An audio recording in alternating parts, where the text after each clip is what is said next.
Read for you by Chiquito Crasto. A Halloween Wraith by William Black. 1. The vast bulk of Ben Cleverig was dark in shadow, but the wide waters of Loch Nava shone a soft silver grey in the moonlight, as Hector McIntyre, keeper and forester in the far solitudes of Glencorn, came striding along the road toward Invermudal. As he approached the little hamlet, which consists merely of the inn and its surroundings, and one or two keepers' cottages, certain small points of red told him of its whereabouts among the black trees, and as he drew still nearer, he thought he would let the good people there know of his coming. Hector had brought his pipes with him, for there were to be great doings on this Halloween night, and now, when he had inflated the bag and tuned the drones, there sprang into the profound silence reigning everywhere around this wild skirl of the hills of Glenorchy. Surely the sound would reach and carry its message. If not, here was Gilead Rover, played still more bravely, and again the proud strains of the Glen's Mine, by which time he had got near to the inn, and was about to turn down from the highway by the semicircular drive passing the front door. But here he suddenly encountered a fearful sight. From out of the dusk of the wall surrounding the front garden, there came three luminous objects, three globes of a dull saffron hue, and on each of these appeared the features of a face, eyes, mouth, and nose, all flaming in fire. On beholding this terrible thing, the tall, brown-bearded forester turned and fled, and the pipes told of his dismay, for they shrieked and groaned and made all sorts of indescribable noises, as if they too were in mortal alarm. Then Mrs. Murray's three children, with victorious shouts of laughter, pursued the tall forester, and kept waving before them the hollowed-out turnips with a bit of candle burning within. When he had got up to the corner of the road, Hector turned and addressed the children, who had come crowding round him, holding up their flaming turnips to cause him still further dismay. "Well now," said he, in the Gaelic, "there is a fearful thing to alarm any poor person with. Were you not thinking I should die of fright? And the pipes squealing as well, for they never saw anything like that before. But never mind, we are going down to the house now, and do you know, Roland and Isabel, and you, little Shayna, do you know, I have brought you some of the fir tops that grow in Glengorm, for it is a wonderful place, Glengorm, and the fir tops that grow on the larches there are not as the fir tops that grow anywhere else.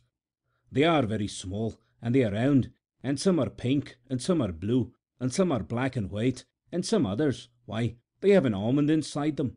Oh, it is a wonderful place, Glengorm.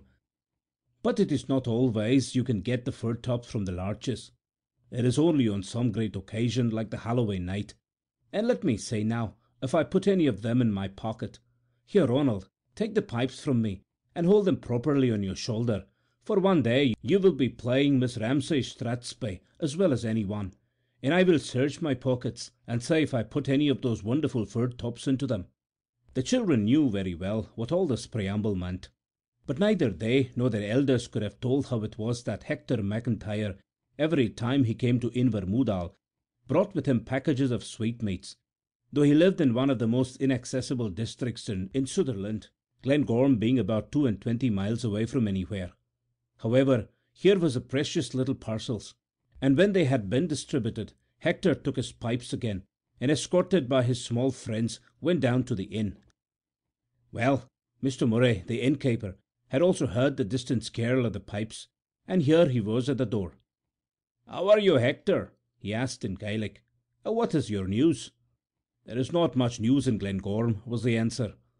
"And when is your wedding to be?" Mr. Murray said. "We will make a grand day of that, Hector. And I have been thinking I will get some of the lads to kindle a bonfire on the top of Ben Cleverig, a fire that they will see down in Rossshire.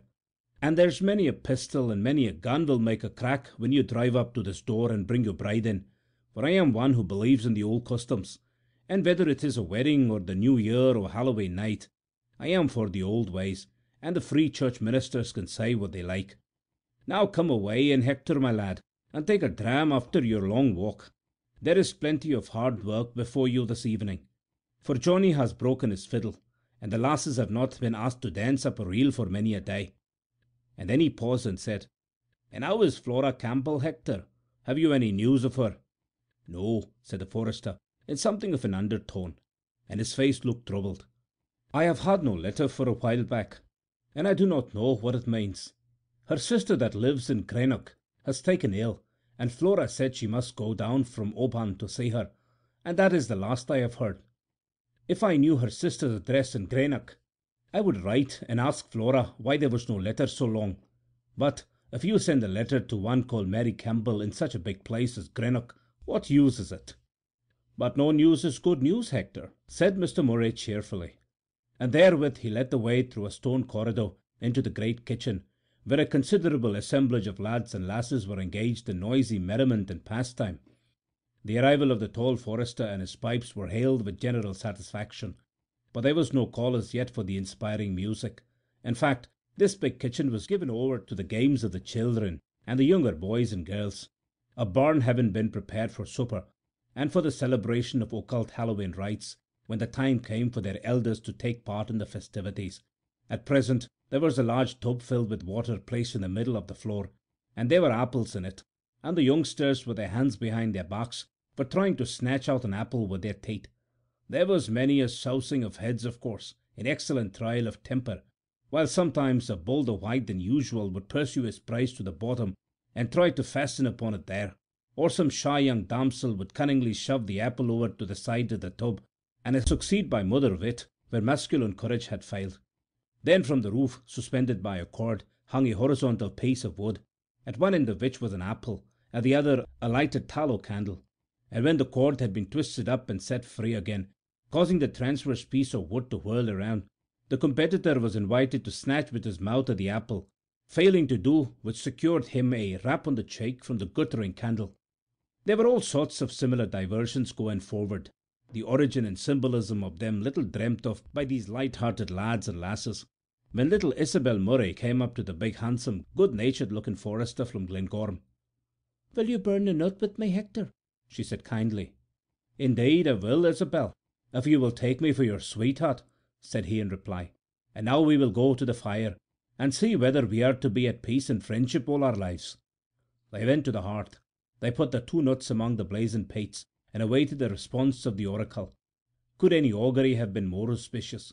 The 2 nuts lay together, burning steadily and quickly, a soft love flame, no angry sputtering, no sudden explosion and separation. "Now do you see that lamb of my heart?" said the tall forester, using a familiar Gaelic phrase. And no doubt the little lass was very highly pleased. However, at this moment up came Mrs. Murray, with the announcement that the children might continue at their games some time longer, but that the grown-up folk were wanted in the barn, where supper was waiting them.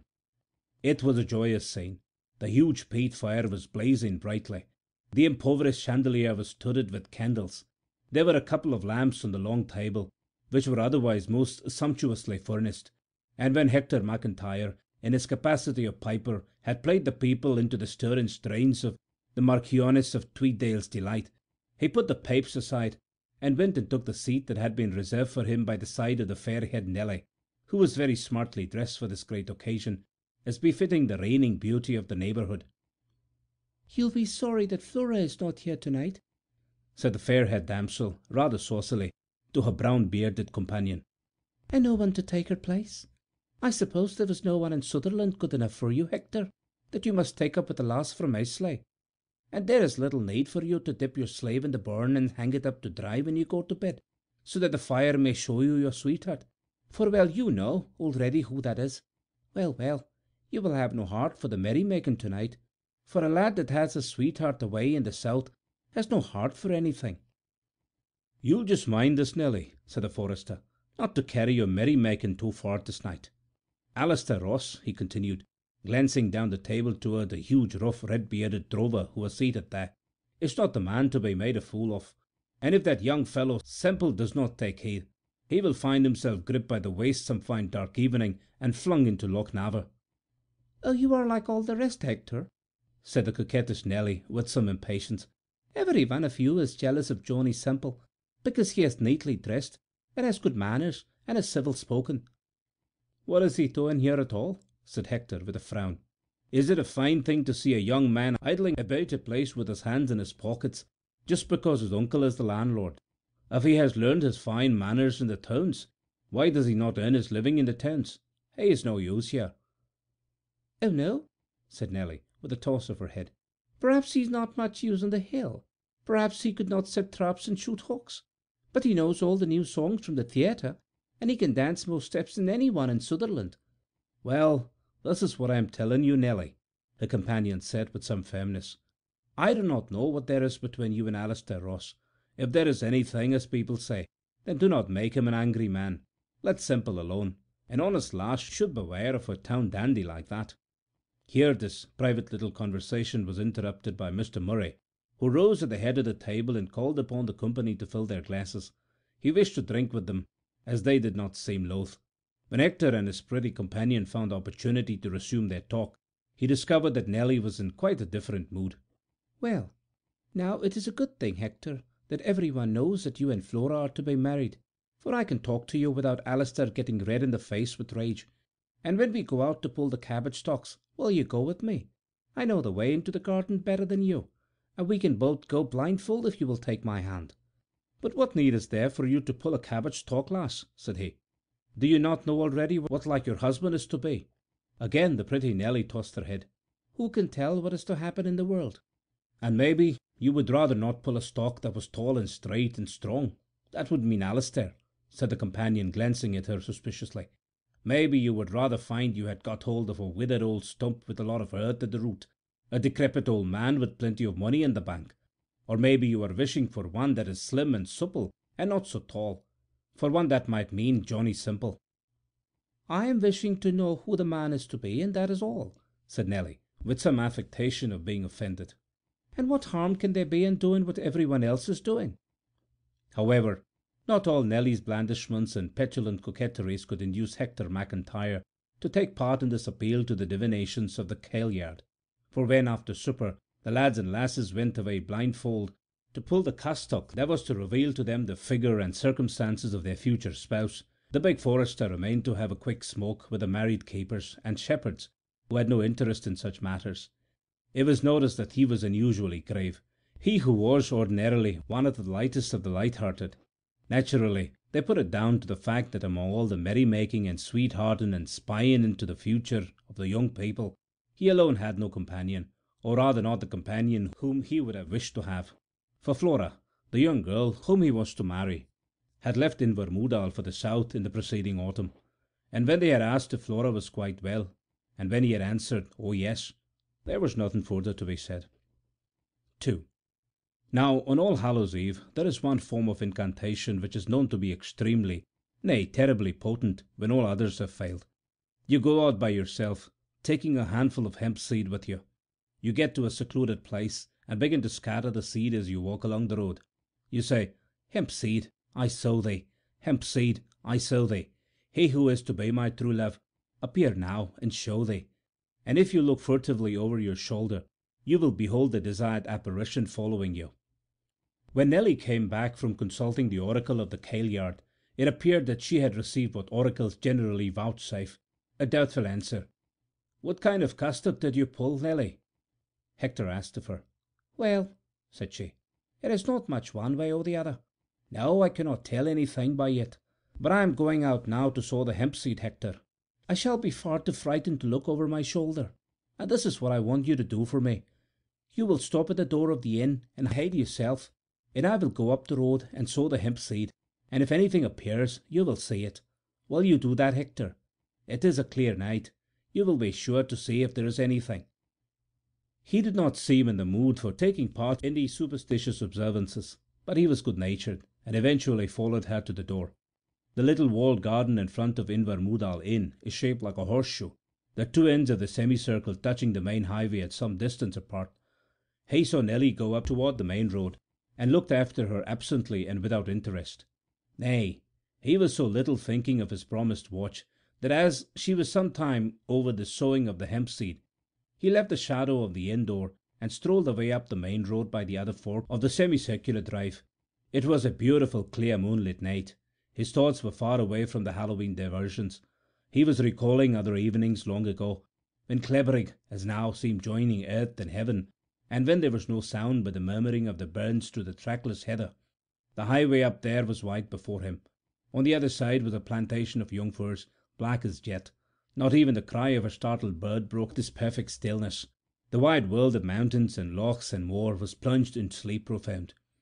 All at once his pipe, that he happened to be holding in his hand, dropped to his feet. There before him in the white highway, and between him and the black belt of the firs, stood Flora Campbell, regarding him with eyes that said nothing, but only stared in a somewhat sad way, as it seemed.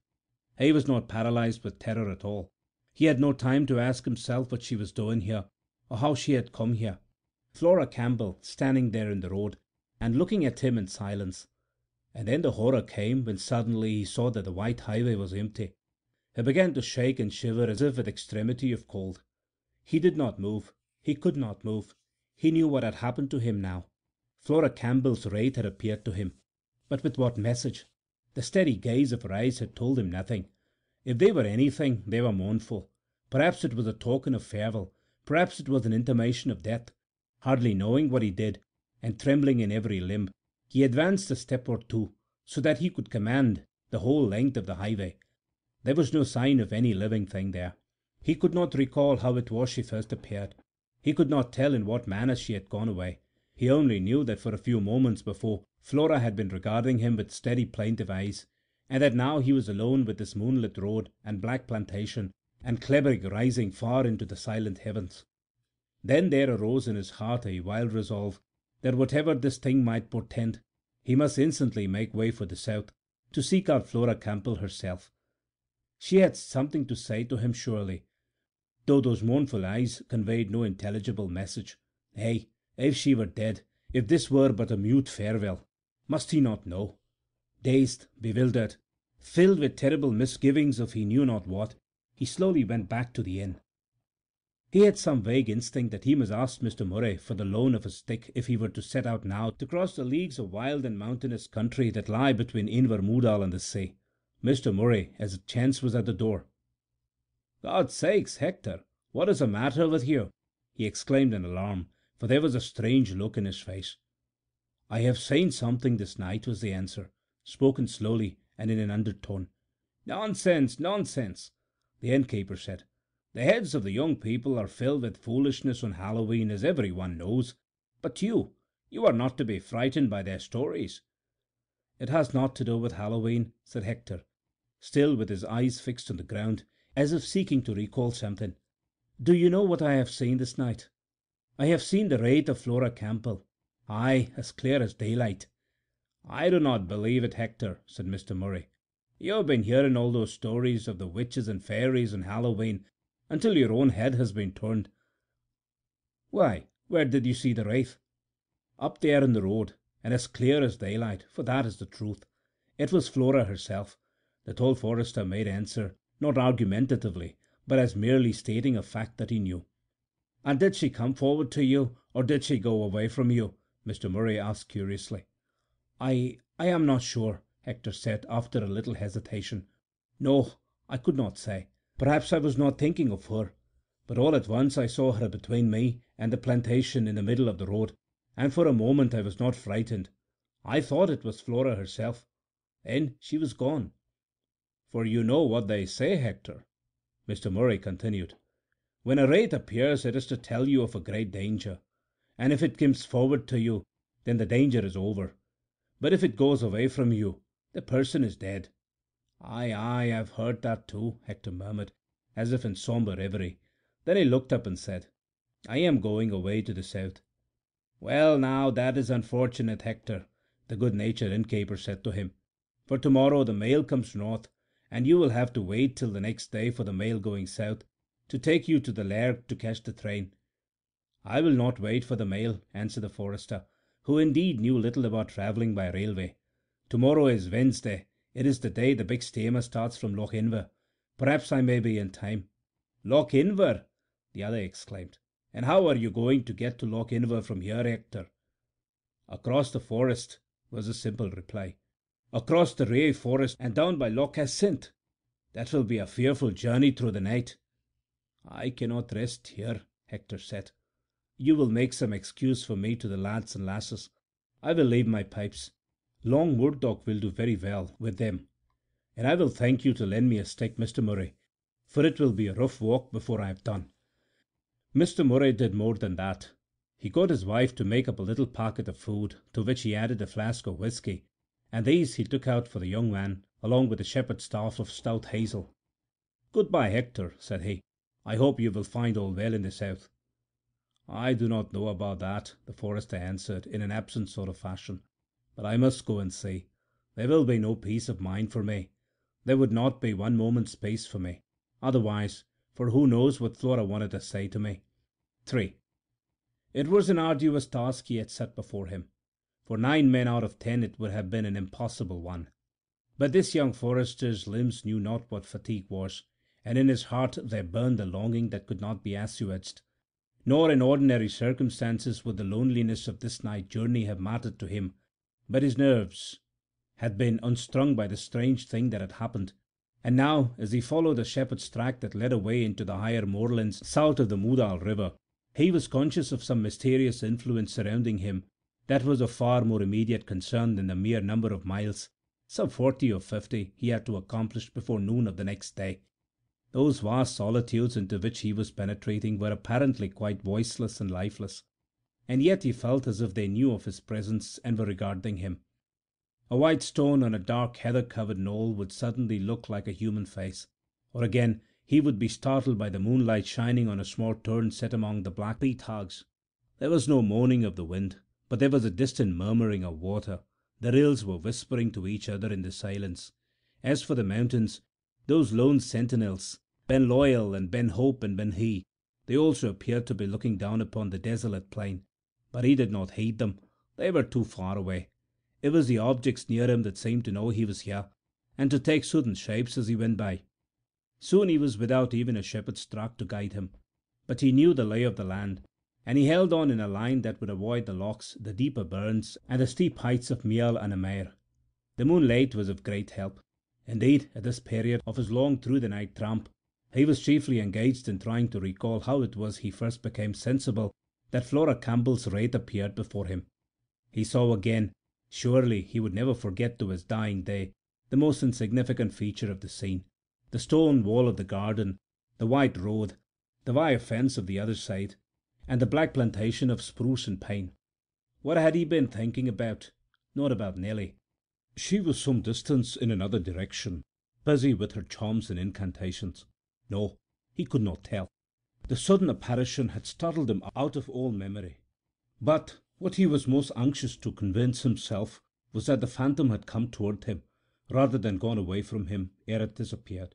Mr. Murray's words had sunk deep, though he himself had been aware of the familiar superstition. But now all his endeavours to summon up an accurate recollection of what had taken place were of no avail. He knew not how he first became conscious that the wraith was there, Flora Campbell herself, as it seemed to him, nor how it was he suddenly found himself alone again. He had been terrified out of his senses. He had no power of observation left. This phantasm that looked so like a human being, that regarded him with pathetic eyes, that had some mysterious message to communicate, and yet was silent, had vanished as it had appeared. He could not tell how. The hours went by.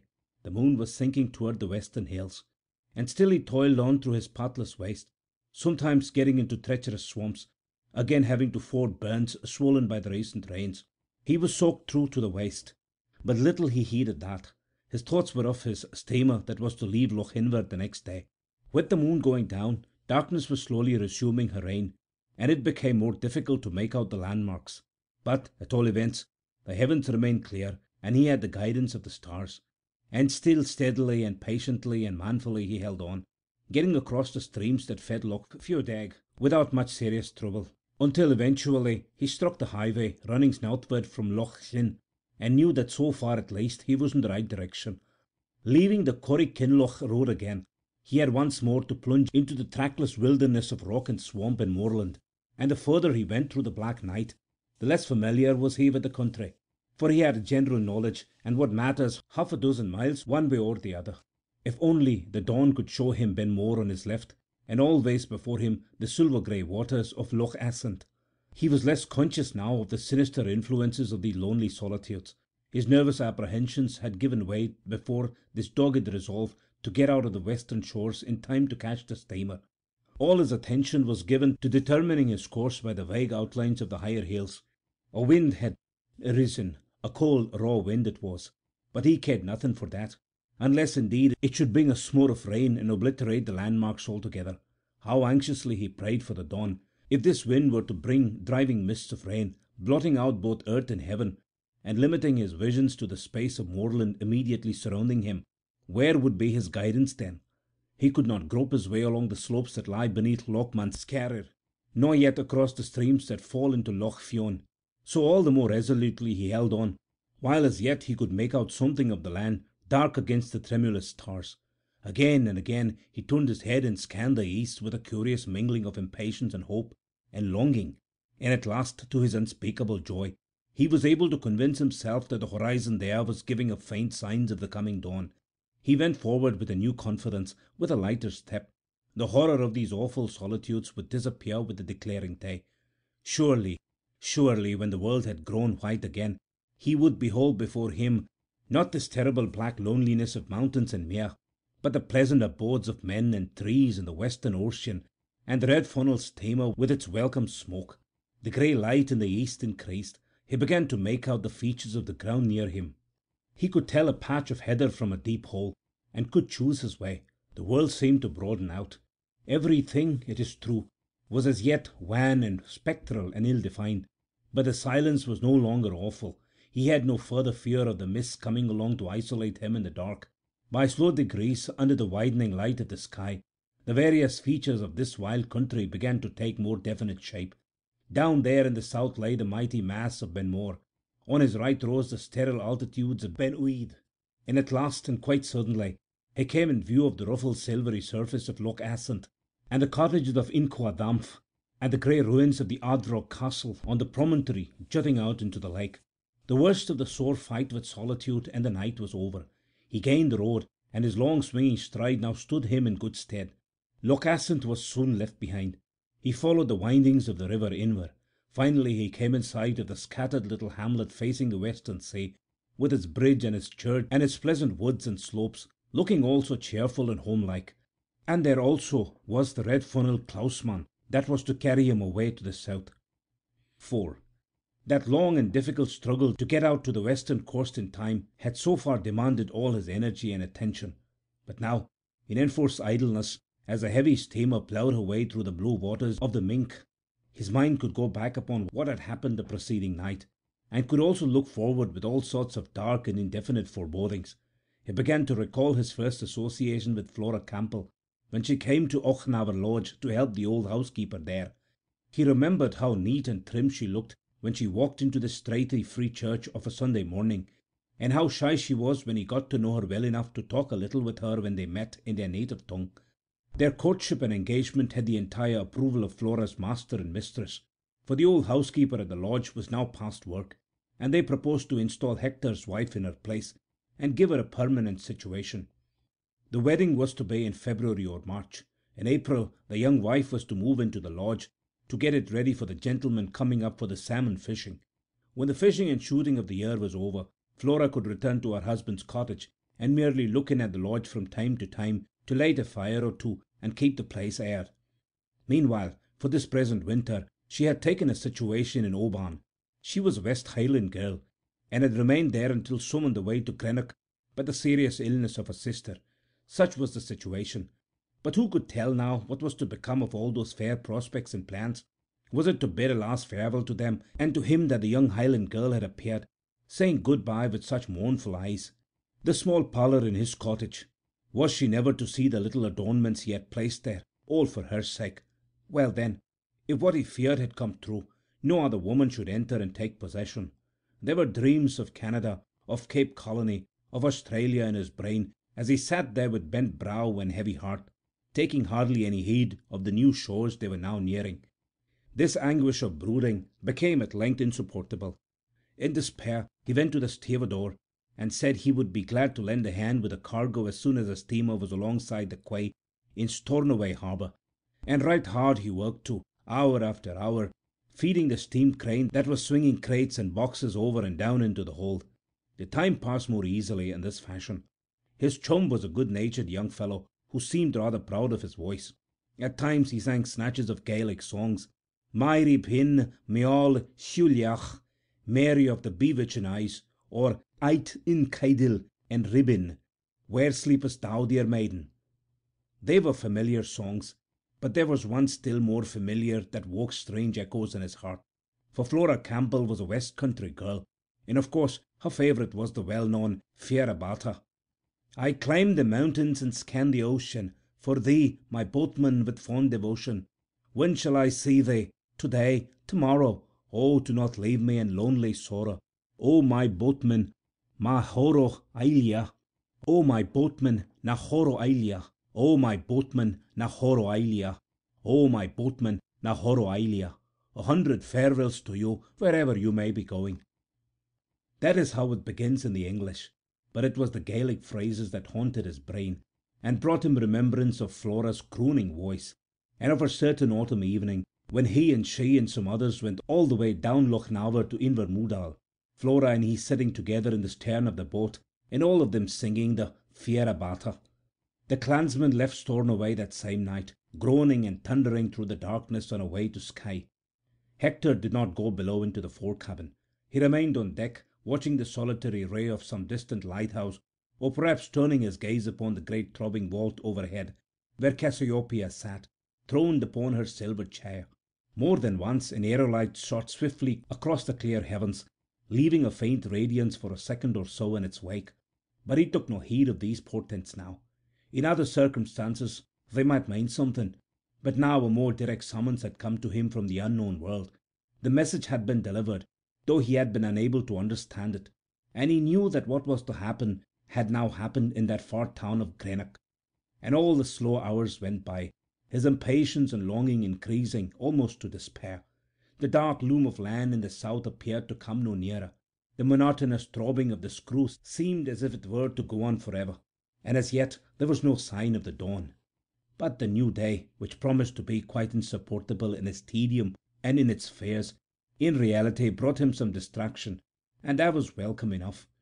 At Portree there came on board a middle-aged man of rather mean aspect, with broken nose, long upper lip, and curiously set small grey eyes. He carried a big bag, which apparently held all his belongings, and that he threw on to the luggage on the forward deck. "Where's this going to?" called the stevedore. "Sure, 'tis bound for the same place as myself," said the newcomer facetiously. "And that's Philadelphia, begob." "We don't call there," retorted the stevedore dryly. "And you'd better stick to your bundle if you want to see it at Greenock."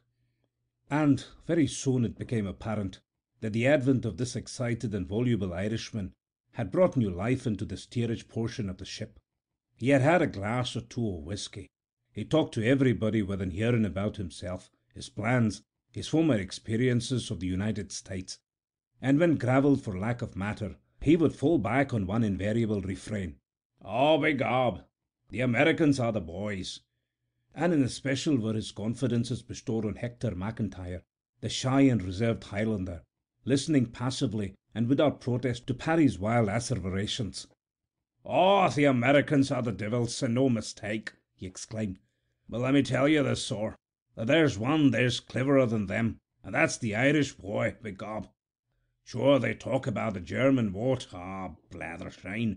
'Tis the Irish vote, sir, that's the master, and we've got the newspapers. And where would the Republicans or the Democrats be without us? Tell me that I've ye place. In this old country the Irishman is a slave. In America he's the master, and every mother's son of them knows it. Ah, begob, sir, that's the place for a man. This old country isn't fit for a pig to live in. America's the place. You might bet your life on it, sir." And suddenly it occurred to Hector that he might gain some information even from this blathering fool. His thoughts had been running much on emigration during those lonely hours he had passed. If what he dreaded had really taken place, he would return no more to the lone moorlands and hills and lakes of Sutherlandshire. He would put the wide Atlantic between himself and certain memories. For him it would be Soraid Slan, Litier Mo Graid, a long farewell to Finnery. But at present the Irishman would not be questioned. The outflowing of his eloquence was not to be stopped. He was now dealing with the various classes and various institutions of Great Britain, on each of which he bestowed the same epithet, that of bloody. The government, the newspaper editors, the House of Lords, the House of Commons, the clergy, the judges, the employers of labour, all were of the same ensanguined hue, and all were equally doomed to perdition as soon as Ireland had taken up a proper and inevitable position in America. Moreover, the tall and silent Highlander, as he sat and gazed upon the frothing creature, as if he were some strange phenomenon, some incomprehensible freak of nature, could not but see that the man was perfectly in earnest. "Look what they did to John Mitchell! Look at that now, John Mitchell!" Hector had unfortunately never heard of John Mitchell, so he could not say anything. "Dying by the roadside, John Mitchell, to be left to die by the roadside. Oh, think of that now. What do you say to that now? John Mitchell being left to die by the roadside." There were sudden tears in the deep sunken grey eyes, and the Irishman made no concealment as he wiped them away with his red cotton handkerchief. "Well, I'm very sorry," Hector McIntyre replied in answer to this appeal, whoever he was. "But what could they have done for the poor man?" "They could have given him a place," the other retorted with a sudden blaze of anger. "All that John Mitchell wanted was a place. But they, ensanguined, government, would they do it? No, sir. They let him die by the roadside. John Mitchell, to die by the roadside."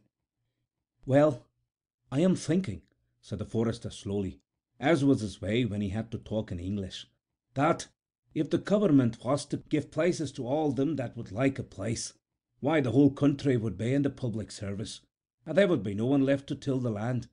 And do they give you a place when you go to America?" "Ah, be gobbed, sir," said the Irishman with a shrewd twinkle in his eye. "We get our share." Hector could not make out whether his new acquaintance had been to Portray to say good-bye to some friends before he crossed the Atlantic, or whether he had been engaged in the crofter agitation which was then attracting attention in Skye. On this latter subject Paddy discoursed with a vehement volubility and a gay and audacious ignorance, but here Hector was on his own ground, and had to interfere. "I am thinking you will not be knowing much about it," he observed with a calm frankness. "The great Highland clearances, they were not made for deer at all. They were not made for sportsmen at all. They were made for sheep, as many a landlord knows to cost this day, when he has the sheep farms on his lands and cannot get them let.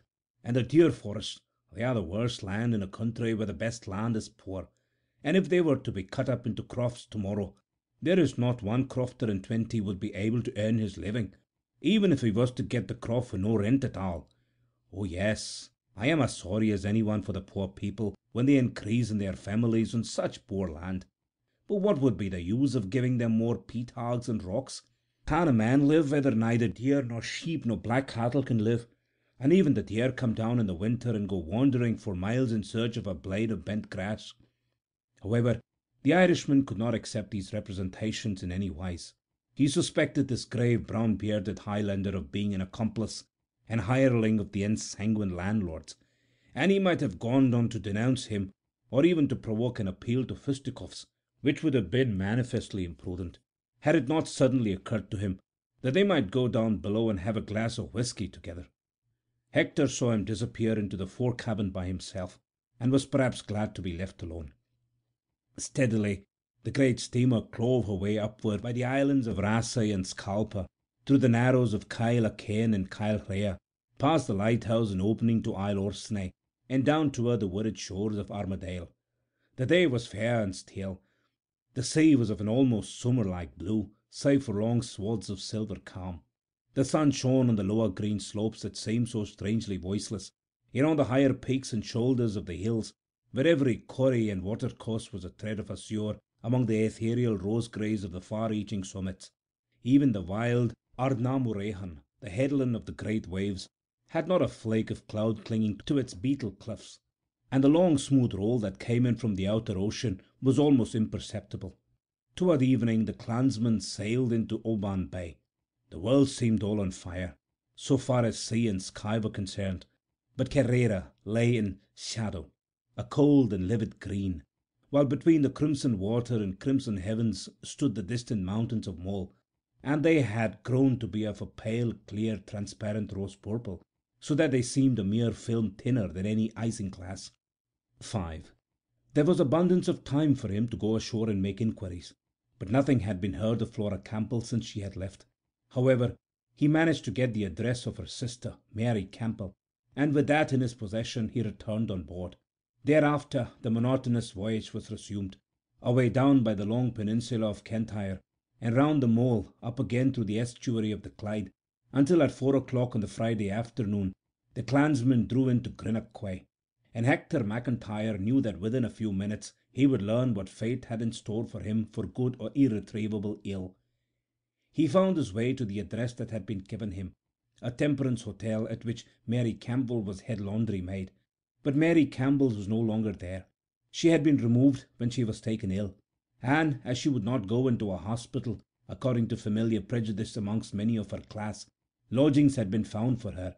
Thither Hector went forthwith, to a slummy little by-street, where after many enquiries he found the land and the clothes that he sought. He ascended the grimy and dusky stone stairs. When he had nearly reached the top floor, he was met by a stout elderly man who had just shut a door behind him. "Is there one Mary Campbell living here?" he made bold to ask in English. "Aye, that there is," said the stranger, fixing keen eyes on him. "Are you come for news of her? I am the doctor." "Yes, yes," Hector said, but could say no more. His heart was beating like to choke him. He fixed his eyes on the doctor's face. "Ye'll be one of her Highland cousins, eh?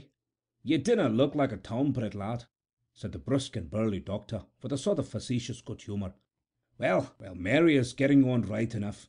You might as well go in and cheer her up a bit. The twa lasses dinna seem to have many friends." But Flora," said the forester, with his hungry, haggard eyes still watching every expression of the doctor's face. "The other one? Indeed, she has had the fever worse than her sister. I wasna sure one night but that she would go." McIntyre seemed to hear no more. Flora was alive, was within a few yards of him. He stood there quite dazed. His eyes were averted. He was breathing heavily. The doctor looked at him for a moment or two. "Maybe it's the sister you're anxious about," said he bluntly. "Well, she's no out of the wood yet, but she has a fair chance. What, man, what's the matter with ye? It's not such ill news." "No, no, it's very good news," Hector said in an undertone as if to himself. "I was fearing something. Can I see the lass? I was not hearing from her for a while." But he could not explain what had brought him hither. He instinctively knew that this south countryman would laugh at his Highland superstition, would say that his head had been stuffed full of Halloween nonsense, or that at most what he had imagined he had seen, and the fact that Flora Campbell had fallen seriously ill formed but a mere coincidence. "Oh yes, you can see her," the doctor said with rough good nature, "but I'll just go in beforehand to give her a bit of warning. You can talk to her sister for a minute or two. She's sitting up now, and soon she'll have to begin and nurse her sister, as her sister did her until she took the fever. Come away, lad. What's your name, did ye say?" "Hector McIntyre. Flora will know very well where I am from." The doctor knocked at the door, which was presently opened by a young girl, and while he left Hector to talk to the elder sister, who was lying propped up on a rude couch in a rather shabby little apartment, he himself went into an inner room. When he came out, he again looked at Hector curiously. "Now I understand why you were so anxious," said he with a familiar smile. "How came ye to hear she was ill? She says she did not want ye to ken anything about it until she was on the high road to getting better." Hector did not answer him. He only looked toward the door that had been partially left open. "Go in, then," said the doctor, "and dinna stay over long, my lad, for she has little strength to waste in talking as yet." Timidly, like a schoolboy, this big strong man entered the sick room, and it was gently and on tiptoe, lest his heavily nailed boots should make any noise, that he went forward to the bedside. Flora lay there, pale and emaciated, but there was a smile of surprise and a welcome in the dark blue Highland eyes, and she tried to lift her wasted hand to meet his. What they had to say to each other was said in the Gaelic tongue. "It is sorry I am to say you like this," said he, sitting down and keeping her hand in his own, "but the doctor says you are now in a fair way to get better, and it is not from this town I am going until I take you with me, Flora, girl of my heart, the Sutherland air will be better for you than the Greenock air, and your sister Mary will come with you for a while, and both of you will take my little cottage, and Mrs. Matheson will give me a bed at Achnavel Lodge. I am sure Mr. Lennox would not object to that." "But Hector, how did he know that I was ill?" the sick girl said, and her eyes did not leave his eyes for a moment. "I was not wishing you to know I was ill, to give you trouble, till I could write to you that I was better." "How did I know?" he answered gravely. "It was you yourself who came to tell me." "What is it that you say, Hector?"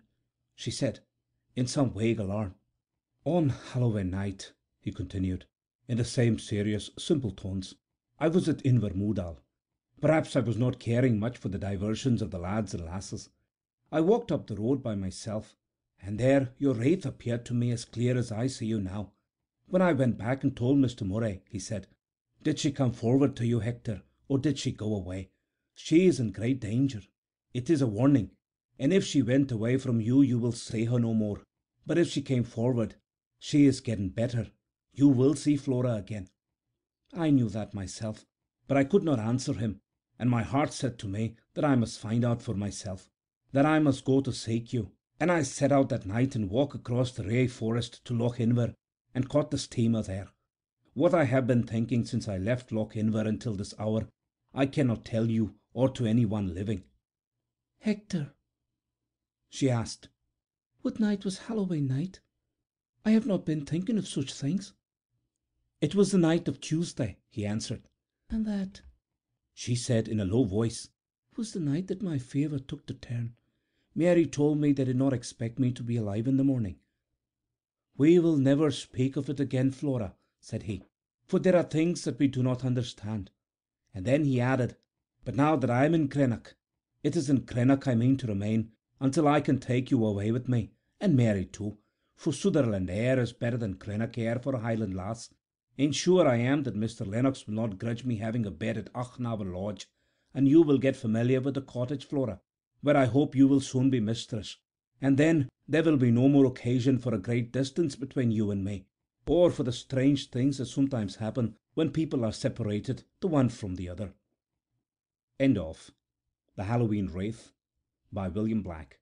Read for you by Chiquito Crasto, Birmingham, Alabama.